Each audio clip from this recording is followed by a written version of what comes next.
So, Prehistoric Planet 2, the Season 2 of 2022's Prehistoric Planet just came out a few weeks ago, and I really liked it. I'm going to try to keep my overall thoughts on this series very brief since I do want to do a quick dive into each episode, and I also don't want this video to get too long. So just to give my overall thoughts, this season was pretty damn well made and charming. With 2 solid seasons now under its belt, I feel very comfortable saying that Prehistoric Planet is probably the best Paleo-Media we've gotten in a while. I mean, it's not like it has much competition right now, since we haven't really had any good Paleo-Media from the cinema in like the last decade, but TV and YouTube has actually been providing a steady stream of this stuff for the last few years. I think that Primal, David Attenborough's Dinosaur series, and of course Prehistoric Planet kind of stands the holy trinity of modern Paleo-Media. So despite a lack of quality coming from cinematic Paleo-Media, it is nice that we still have some high-quality stuff coming to us from the small screen. But getting back to Prehistoric Planet 2, I thought this season was great, and there were even a few improvements to the last season. But I also gotta be honest and say that there were a few downgrades. And all in all, I would say that I still prefer the first season. But don't get me wrong, this is still a top-tier documentary, and it's actually kind of been going under the radar, which is a bit unfortunate. Like, even in the Paleo community, I haven't seen many people talking about this one. And that simply won't do. So today I'm here to take a look at each episode in the series and talk about what works for me in each of them, as well as just what doesn't. So, let's just jump in.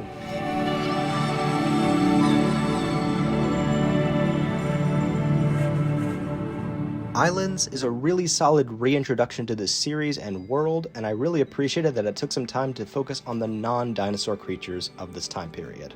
Last season was basically all dinosaurs and pterosaurs, with the occasional marine reptile segment thrown in, so I appreciate any new Mesozoic faces that we get to see.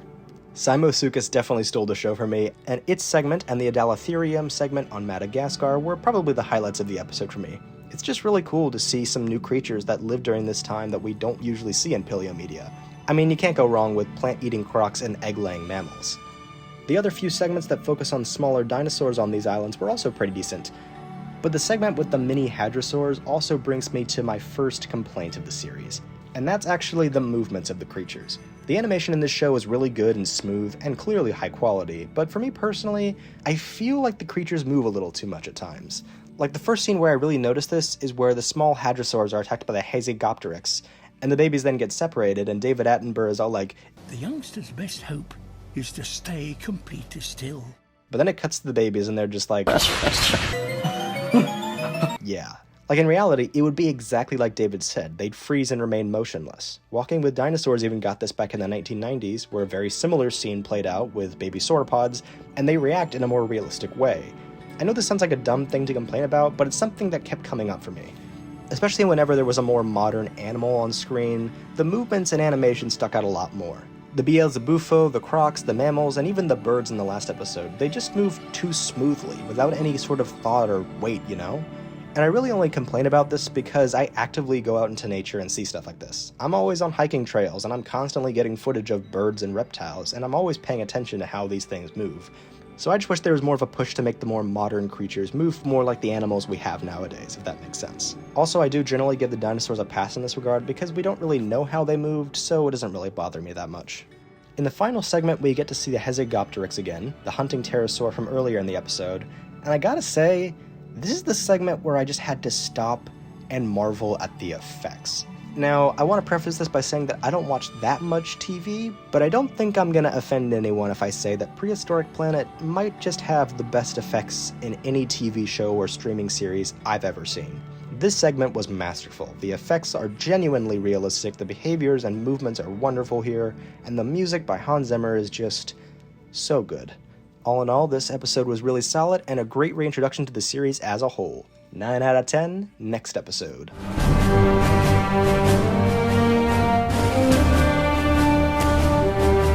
Badlands is, not gonna lie, just Deserts 2.0. This episode felt very similar to the second episode of last season, with even the Velociraptor and Tarbosaurus from that episode making returns. Most of the episode wasn't really doing it for me if I'm being honest, but do keep in mind that Prehistoric Planet at its weakest is still entertaining, engaging, and enjoyably educational.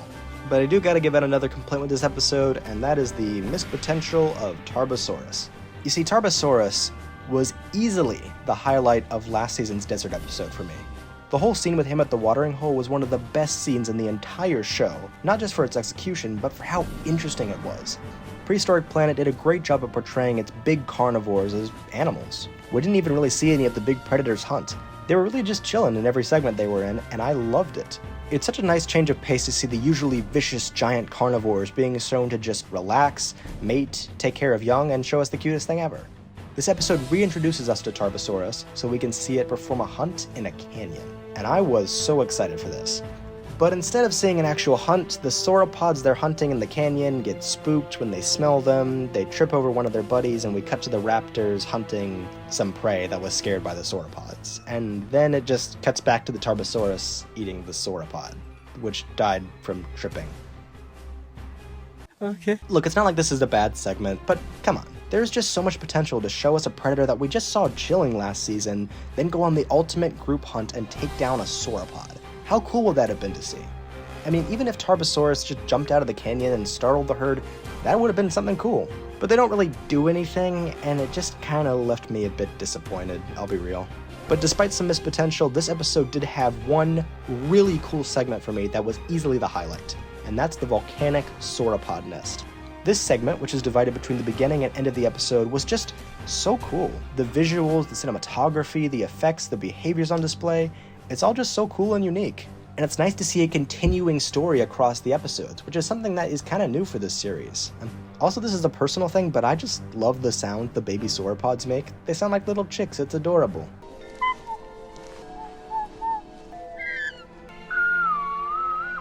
So yeah, another solid episode. Even if it is a tad less strong than the previous one, it's still really good. So, 8 out of 10. Let's move on.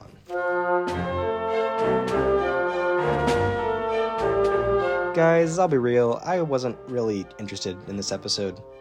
That is until I was. Yeah, I'm not gonna lie, this episode was almost my least favorite of the show so far. I know this is kind of the fan favorite of the bunch, but I was not hooked on it until the very end. The opening was also pretty weak, and the CGI crocs in it were shockingly bad for this series, not gonna lie. Like honestly, some of the shots of them look pretty solid, but a few of them look worse than anything in Crawl, and for this series, that sticks out like a sore thumb. The Ostroraptor segment was fine, but not really worth talking about. The Beelzebufo segment was cute, but I was taken out of it a bit by some of the more awkward movements and slightly odd shots. Also, I'll be real, I don't really like when this show gets overly cutesy with its animals. It doesn't do it that often, but it is a bit distracting and it kinda took me out of the episode a bit. The filmmakers have the ability to make the animals do whatever they want, and I just feel like they go a little far in places, and this giant frog doing a somersault was a bit much for me. The Pachycephalosaurus segment was kinda cool, but it was also the point where I started to realize that the episode wasn't really staying true to the swamps theme, if you know what I mean. And was only very loosely following the location subject it set for itself. Plus, by the end of the segment, I realized that we were near the end of the episode, and I was starting to get disappointed because, like, come on. What worthwhile segment could you possibly work into the last few minutes of this episode? Oh my god! Bro, I was not ready for this final segment, but man, it's so freaking cool. Remember how I said it would have been cool to see the Tarbosaurus, one of the giant carnivores from last season, get a proper hunting scene? Well, what do you know? They somehow gave us something cooler. This scene is just so awesome, and I think a lot of that comes from the build-up and execution. Just like the Tarbosaurus, T-Rex was really just chilling last season, and while that is super cool in its own right, the prospect of seeing the king of the dinosaurs itself taking down prey in a naturalistic way, that's just too cool to pass up. I also love how this segment starts with these overhead shots of dinosaur herds moving across the swampy landscape. It gives me vibes of Jurassic Park for sure, but it also reminds me of a Charles R. Knight painting. I love it. And then we see these cute shots of baby Triceratops playing, and it just comes across like a cute Disney movie. And then the camera pans up and we see those two massive T-Rexes peering into the clearing. And you realize what's coming next. Like, dude, that is just so cool. The build-up, the imagery, the cinematography. It's just so awesome, man. And we get a fantastic sequence of the T-Rex pair waking up in the middle of the night and working together to take down an Edmontosaurus. It was just so cool, and it almost gave me a bit of a horror vibe to it. It also gave me prehistoric beast vibes, which I love. This is just such a great blend of cool dinosaur filmmaking and naturalistic documentary filmmaking. I really just love this scene so much. Like, this is not only my new favorite segment of the whole show, but this single hunt scene might be the coolest thing I've seen T-Rex do in any Paleo-Media since, like, I don't know, the finale of Jurassic World or something. So overall, a perfectly fine episode that gets a little better as it goes along until crescendoing with that excellent T-Rex hunt. Truly epic. 8 out of 10. I'm super glad this avoided being my least favorite episode.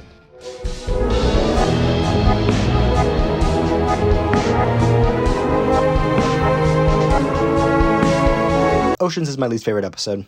Yeah, this episode honestly lacks the hook of the previous one, and it's mostly just a series of perfectly fine, but not really engaging underwater segments in the prehistoric seas. We do get to see a cool segment with a mosasaur hunting, but I just feel like it was a little underwhelming. And I honestly think that the science segment that followed the episode was more interesting than any of the actual segments in the episode themselves. Speaking of which, it's about time I address another complaint I have with this show, and that's the general structure, particularly with this season. The way the show is laid out, we essentially go to a different environment every episode. It's interesting in concept and very similar to Planet Earth, but it's ultimately flawed with this series. The series even cheats a few times and shows us environments that don't really fit with the episode's theme that well. In the last episode of this season, they completely changed the theme to just being about the continent of North America instead. So the structure already had its limits, but I think the simple solution would just be to center each episode around a continent or region for the whole series. This season also adds another change to the episode structure, that being that all the episodes in the season are shorter than the last, and I personally think that has mixed results. My previous least favorite episode from last season was Freshwater, mainly because I feel like it was an episode that just lacked a proper hook, and as a result, I was very ready for it to end by the time we got to the 40-minute mark.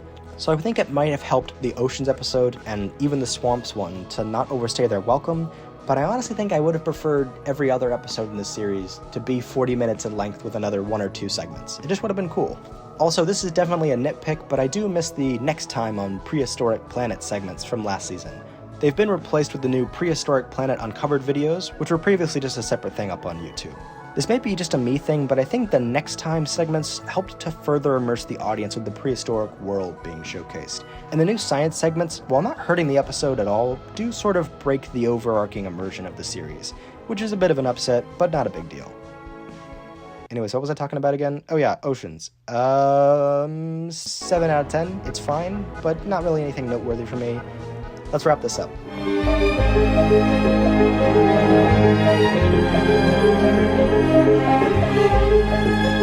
North America is a nice, chill final episode for this season, and maybe even the series as a whole.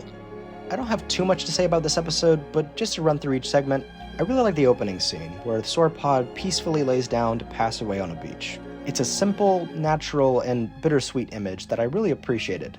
The T-Rex vs. Quetzalcoatlus scene was fun, a bit tense, and a believable, naturalistic fight. Yeah, I mean, who knew that you could have a grounded, realistic face-off between 2 giant carnivores that isn't painfully short or uninteresting? Anyways, the Mosasaur and Ammonite segment is fine, albeit a bit forgettable. The Troodon hunt is cute and effective, the Triceratops battle is epic and awesome, and it's actually really cool to see male Triceratops with such massive horns. And the final segment with Nanuqsaurus hunting is simple but cool. And yeah, I honestly don't have too much more to say about this one. It's a nice episode with some decent segments, and there's not really anything to complain about. If this is the swan song of Prehistoric Planet, then it is a solid episode to go out on, so 9 out of 10. So yeah, that's Prehistoric Planet 2, a slightly flawed yet very solid second season that still stands as one of the best pieces of Paleo-Media we've gotten in quite some time. So the question remains, after all this praise, the overwhelming amount of positive feedback from the Paleo community, and a clearly massive amount of love, talent, and passion that was poured into this series, does this show take the title as the greatest dinosaur documentary of all time? Nope, not really. Prehistoric Planet is really good, and a close second, but I'll be real and say that the Walking With series still stands as the greatest Paleo doc we've ever gotten. Even relative to when they came out, Prehistoric Planet definitely holds the edge in creature designs and visual effects.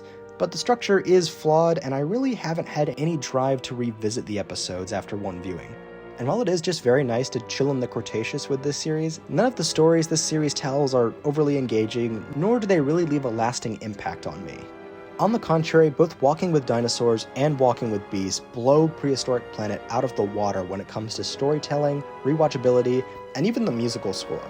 Like, let's be real, Hans Zimmer is a masterful composer, and he's brought some great music to the show, but nothing he's done in the series holds a candle to any of Ben Bartlett's tracks in Walking with Dinosaurs. Also, I personally prefer the energy of Walking With. It's more epic and grandiose, almost Shakespearean at times. Which I guess makes sense, seeing that Kenneth Branagh narrates the series, and he's known for his work in Shakespeare adaptations.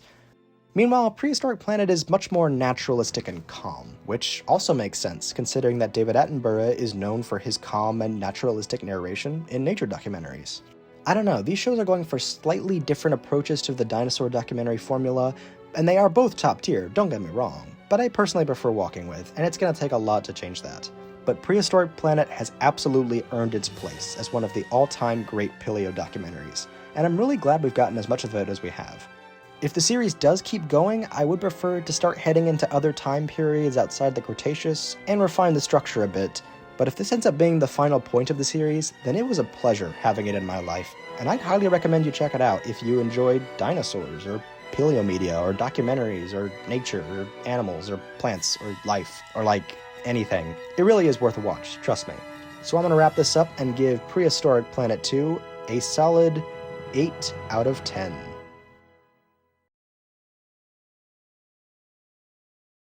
Hey guys, thank you for making it this far in the video. If you want to watch more stuff, I do have other dinosaur content up. I just finished a music video for Jurassic Park's 30th anniversary, which I posted last week. And that's been doing pretty well, so thank you guys so much. I also made a video about dinosaurs' history in cinema a few months back, and that did pretty well as well. I get the sense that people who come here are looking for the dinosaur media, considering that's what I've themed my channel around. And I definitely do want to provide more of that for you guys, even though I do want to focus in on more of my own filmmaking stuff. I actually would like to make more reviews like this in the future and talk about Paleo-Media whenever we get some new stuff like that. I would love to make a video on why Jurassic Park is a masterpiece. I'd love to make a video on Primal and, other stuff like that. So if you guys do want to see that, please let me know in the comments. And yeah, I'll see y'all later. Have a good one.